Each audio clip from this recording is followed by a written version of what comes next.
Donc si on résume, nous allons avoir un compteur qui relèvera chaque jour automatiquement et à intervalles réguliers notre consommation électrique.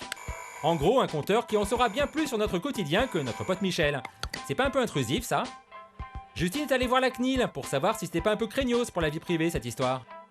Comme ce sont des compteurs électriques qui vont permettre de transmettre en continu les informations sur votre consommation d'électricité, il y a beaucoup plus d'informations qui vont remonter et qui sont susceptibles quand même de concerner votre vie privée et permettre de savoir très précisément, heure après heure, quand vous vous levez, quand vous vous couchez, si éventuellement vous avez des personnes chez vous parce que tout d'un coup il y a plus d'équipements électriques qui sont utilisés en même temps, quand vous partez. Donc tous ces éléments qui concernent votre vie privée doivent être confidentiels, d'où la vigilance de la CNIL à cet égard.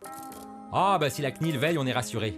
Et surtout, elle bosse avec ERDF pour définir comment nos données seront stockées et protégées.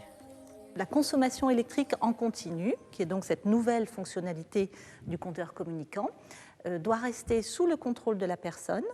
Donc, elle sera dans le compteur, sauf si la personne s'y oppose en local.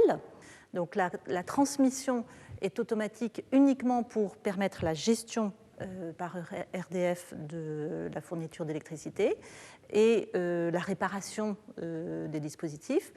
Dans les autres cas, les personnes doivent consentir à l'utilisation de ces données. Par des tiers. Par des tiers. C'est-à-dire que ERDF pourra vendre nos données que si on est d'accord. Exactement. En gros, si vous ne voulez pas que vos informations soient utilisées à des fins commerciales, faut pas cocher la petite case j'autorise.